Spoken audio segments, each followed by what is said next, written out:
Hey there, lovely people. This month's theme on Wonderly is curate, which basically means make some kind of list of things that you enjoy, or just a list of things to tell people about. I thought this would be the perfect time to do a video response to Laraine Bautista's video of her favorite books of all the genres. I've taken pretty much the genres that Laraine used, so I will put a link to her video in the description. There are a few that I combined and took out, but I'm just going to go ahead and jump right in. The very first book I would like to mention, it fits into a genre, but it's not a genre that I read very much of, so I'm just going to say that this is currently my favorite book of all time, and it is The Book Thief by Marcus Zusak. And the first genre is children's literature. I'm going to go ahead and start with the obvious. My first favorite for children's literature is the Harry Potter series by J.K. Rowling. I have my favorite Harry Potter book here, Harry Potter and the Half-Blood Prince. My next favorite children's literature book is Matilda by Roald Dahl. The book is The Magician's Nephew by C.S. Lewis. It's the first book in the Chronicles of Narnia series. I haven't read all of the Chronicles of Narnia, but the ones I have read, that one is definitely my favorite. My next children's literature favorite is all of Shel Silverstein's poetry, including Where the Sidewalk Ends. I also like A Light in the Attic, The Giving Tree, and Falling Out. I think Shel Silverstein just has a way of putting the poems and drawings in a certain order that just really makes them even better than they already are by themselves. And the last children's literature that I'd like to mention is The Tale of Despereaux by Kate DiCamillo. But I'm really beginning to see that Kate DiCamillo is a really great children's literature writer. The next category is young adult contemporary. I'm going to go ahead and get the obvious ones out of the way, and those are Looking for Alaska and The Fault in Our Stars by John Green. I think that these novels are really poignant novels, not just for young adults. But the next book is Lola and the Boy Next Door by Stephanie Perkins. I really love Stephanie Perkins' writing. The next is a duology from Gail Forman, and it's If I Stay and Where She Went. As I said in my review of Just One Day, Gail Forman has a way of really captivating me with her writing. The next book is Holes by Louis Sack. I really loved that book when it came out, and I don't think anybody really talks about it anymore. The movie adaptation is really excellent as well. The next book is The Perks of Being a Wallflower by Stephen Chbosky. It's one of the few books that I have reread more than twice.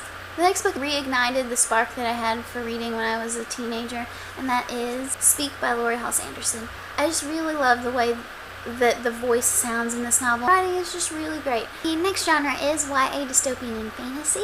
The first one is pretty obvious, and it is The Hunger Games by Suzanne Collins. I wouldn't say that the entire series is my favorite dystopian series, but the first book is really great. The next is the Maze Runner series by James Dashner. I only own the second one, which is The Scorched Trials, and I know this series gets a lot of mixed reviews, but I really love this series as a whole. Next YA dystopian novel is Unwind by Neil Shusterman. It was just a really great concept and a really great novel.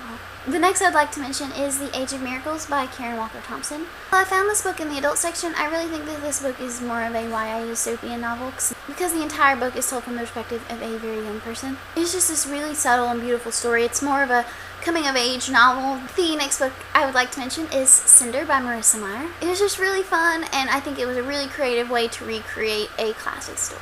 The next I'd like to mention is Ready Player One by Ernest Cline. This is another book that often gets categorized as an adult book, but since all of the characters are young people, I'm going to call it a YA dystopian. And the last book that I'm going to mention is probably more of the fantasy side of this genre, and that is A Monster Call by Patrick Ness, because it's beautiful on so many levels. The next genre, classics genre overall. The first classic that I'd like to mention is To Kill a Mockingbird by Harper Lee.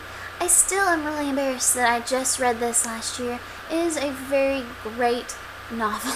The next one is Fahrenheit 451 by Ray Bradbury. I think that this is a perfect example of a great dystopian novel, but that is still very pertinent and relevant today. The next one I still don't have my physical copy of, and it is Jane Eyre by Charlotte Bronte. Like I said in my March wrap-up video, it is one of the most beautiful love stories that I've ever read. And the next book probably could have been classified as children's literature, but I'm counting it in this, and it is I Captured a Castle by Dodie Slip. I feel like this is just a classic that isn't really mentioned enough. Right now the next genre is literary fiction, but I'm just going to call this adult fiction because I'm not really sure if these novels are considered literary fiction. First one is probably my favorite adult fiction book of all time, and that is The Time Traveler's Wife by Audrey Niffenegger. This book is just really heartbreaking, and I really loved it. Like, I haven't read it in a long time, but I feel like this is a book that definitely warrants rereading. The next book was a favorites from 2011. That is The Lover's Dictionary by David Levithan. I think that this is just a really beautiful way of expressing a love story just through words and in a not necessarily chronological way. And the next two are new favorites. That is Mr. Penumbra's 24-Hour Bookstore by Robin Sloan, which I read in the month of March, and Norwegian Wood by Haruki Murakami. This genre is nonfiction, and I haven't read a plethora of nonfiction, but I have a few to mention to you today. The first one is one also from my March wrap-up, and that is 84 Charring Crossroad by Helene Haupt. It's a really beautiful book.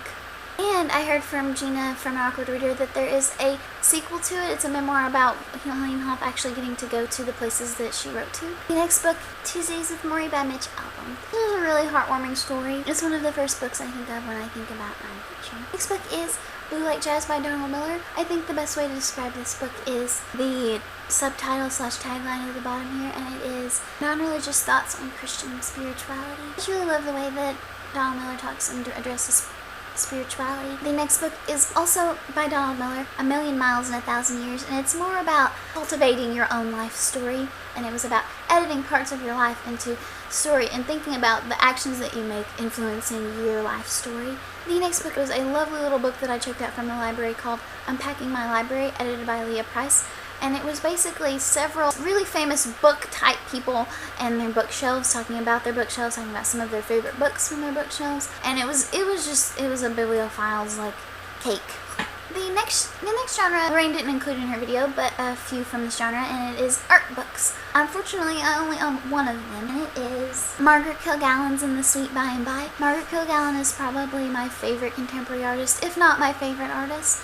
And this is probably the most expensive book that I've ever bought on my own accord. It has a little bit of text, but it is mostly just these beautiful examples of her work. Another art book that I really liked was Art and Feel by David Bales. It was about the ideas of and struggles of artists to be disciplined enough to make work and not let the fear of failure and all of that stop you from making things that you need and want to make. The next book is Photo Booth, edited by Babette Hines, and it is basically this collection of photo booth photos. The next book is The Exquisite Book by Julia Rothman. It's this really great interactive book where you'd open it up and it would have all these drawings and they connected from artist to artist. The next genre was biographies or memoirs, and my favorite drama by John Lithgow. It was just really great look into behind the scenes of becoming an actor, and I just love John Lithgow.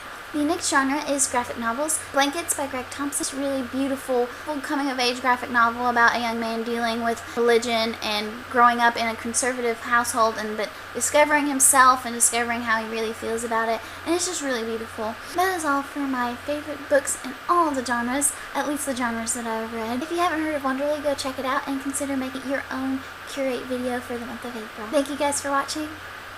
Bye.